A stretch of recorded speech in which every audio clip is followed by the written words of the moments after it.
मत्ती रचित सुसमाचार 24वां अध्याय। जब यीशु मंदिर से निकलकर जा रहा था तो उसके चेले उसको मंदिर की रचना दिखाने के लिए उसके पास आए। उसने उनसे कहा, क्या तुम यह सब नहीं देखते? मैं तुमसे सच कहता हूं, यहाँ पत्थर पर पत्थर भी न छूटेगा जो ढाया न जाएगा। और जब वह जैतून पहाड़ पर बैठा था तो चेलों ने अलग उसके पास आकर कहा, हमसे कह कि ये बातें कब होंगी और तेरे आने का और जगत के अंत का क्या चिन्ह होगा? यीशु ने उनको उत्तर दिया, सावधान रहो, कोई तुम्हें न भरमाने पाए, क्योंकि बहुत से ऐसे होंगे जो मेरे नाम से आकर कहेंगे कि मैं मसीह हूं, और बहुतों को भरमाएंगे। तुम लड़ाइयों और लड़ाइयों की चर्चा सुनोगे। देखो, घबरा न जाना, क्योंकि इनका होना अवश्य है, परंतु उस समय अंत न होगा। क्योंकि जाति पर जाति और राज्य पर राज्य चढ़ाई करेगा, और जगह जगह अकाल पड़ेंगे और भूइंडोल होंगे। ये सब बातें पीड़ाओं का आरंभ होंगी। तब वे क्लेश दिलाने के लिए तुम्हें पकड़वाएंगे और तुम्हें मार डालेंगे, और मेरे नाम के कारण सब जातियों के लोग तुमसे बैर रखेंगे। तब बहुतेरे ठोकर खाएंगे और एक दूसरे को पकड़वाएंगे और एक दूसरे से बैर रखेंगे। और बहुत से झूठे भविष्यद्वक्ता उठ खड़े होंगे और बहुतों को भरमाएंगे, और अधर्म के बढ़ने से बहुतों का प्रेम ठंडा हो जाएगा। परंतु जो अंत तक धीरज धरे रहेगा उसी का उद्धार होगा। और राज्य का यह सुसमाचार सारे जगत में प्रचार किया जाएगा कि सब जातियों पर गवाही हो, तब अंत आ जाएगा। सो जब तुम उस उजाड़ने वाली घृणित वस्तु को, जिसकी चर्चा दानियेल भविष्यद्वक्ता के द्वारा हुई थी, पवित्र स्थान में खड़ी हुई देखो, जो पढ़े वह समझे। तब जो यहूदिया में हो वे पहाड़ों पर भाग जाएं, जो कोठे पर हो वे अपने घर में से सामान लेने को न उतरे, और जो खेत में हो वे अपना कपड़ा लेने को पीछे न लौटे। उन दिनों में जो गर्भवती और दूध पिलाती होंगी, उनके लिए हाय हाय। और प्रार्थना किया करो कि तुम्हें जाड़े में या सब्त के दिन भागना न पड़े, क्योंकि उस समय ऐसा भारी क्लेश होगा जैसा जगत के आरंभ से न अब तक हुआ और न कभी होगा। और यदि वे दिन घटाए न जाते तो कोई प्राणी न बचता, परंतु चुने हुओं के कारण वे दिन घटाए जाएंगे।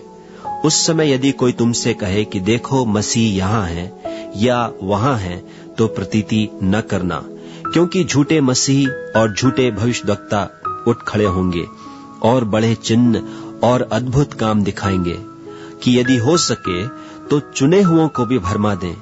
देखो, मैंने पहले से तुमसे यह सब कुछ कह दिया है। इसलिए यदि वे तुमसे कहें, देखो वह जंगल में है, तो बाहर न निकल जाना, देखो वह कोठरियों में है, तो प्रतीति न करना। क्योंकि जैसे बिजली पूर्व से निकलकर पश्चिम तक चमकती जाती है, वैसा ही मनुष्य के पुत्र का भी आना होगा। जहां लोथ हो वहीं गिद्ध इकट्ठे होंगे। उन दिनों के क्लेश के बाद तुरंत सूर्य अंधियारा हो जाएगा और चांद का प्रकाश जाता रहेगा, और तारे आकाश से गिर पड़ेंगे और आकाश की शक्तियां हिलाई जाएंगी। तब मनुष्य के पुत्र का चिन्ह आकाश में दिखाई देगा, और तब पृथ्वी के सब कुलों के लोग छाती पीटेंगे और मनुष्य के पुत्र को बड़ी सामर्थ और ऐश्वर्य के साथ आकाश के बादलों पर आते देखेंगे। वो तुरही के बड़े शब्द के साथ अपने दूतों को भेजेगा, और वे आकाश के इस छोर से उस छोर तक चारों दिशाओं से उसके चुने हुओं को इकट्ठा करेंगे। अंजीर के पेड़ से यह दृष्टांत सीखो, जब उसकी डाली कोमल हो जाती और पत्ते निकलने लगते हैं, तो तुम जान लेते हो कि ग्रीष्म काल निकट है। इसी रीति से जब तुम इन सब बातों को देखो तो जान लो कि वह निकट है, वरन द्वार ही पर है। मैं तुमसे सच कहता हूं कि जब तक ये सब बातें पूरी न हो लें, तब तक यह पीढ़ी जाती न रहेगी। आकाश और पृथ्वी टल जाएंगे, परंतु मेरी बातें कभी न टलेंगी। उस दिन और उस घड़ी के विषय में कोई नहीं जानता, न स्वर्ग के दूत और न पुत्र, परंतु केवल पिता। जैसे नूह के दिन थे वैसा ही मनुष्य के पुत्र का आना भी होगा।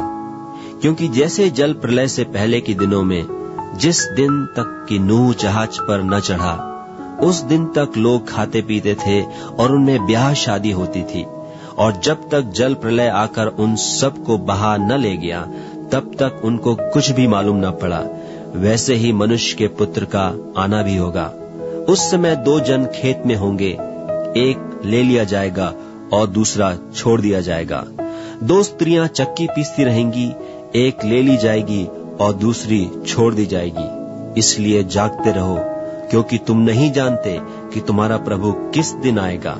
परंतु यह जान लो कि यदि घर का स्वामी जानता होता कि चोर किस पहर आएगा, तो जागता रहता और अपने घर में सेंध लगने न देता। इसलिए तुम भी तैयार रहो, क्योंकि जिस घड़ी के विषय में तुम सोचते भी नहीं हो, उसी घड़ी मनुष्य का पुत्र आ जाएगा। सो वह विश्वास योग्य और बुद्धिमान दास कौन है, जिसे स्वामी ने अपने नौकर चाकरों पर सरदार ठहराया कि समय पर उन्हें भोजन दे? धन्य है वह दास जिसे उसका स्वामी आकर ऐसा ही करते पाए। मैं तुमसे सच कहता हूं, वह उसे अपनी सारी संपत्ति पर सरदार ठहराएगा। परंतु यदि वह दुष्ट दास सोचने लगे कि मेरे स्वामी के आने में देर है, और अपने साथी दासों को पीटने लगे और पियक्कड़ों के साथ खाए पिए, तो उस दास का स्वामी ऐसे दिन आएगा जब वह उसकी बाट न जोता हो और ऐसी घड़ी की वह न जानता हो, और उसे भारी ताड़ना देकर उसका भाग कपटियों के साथ ठहराएगा। वहां रोना और दांत पीसना होगा।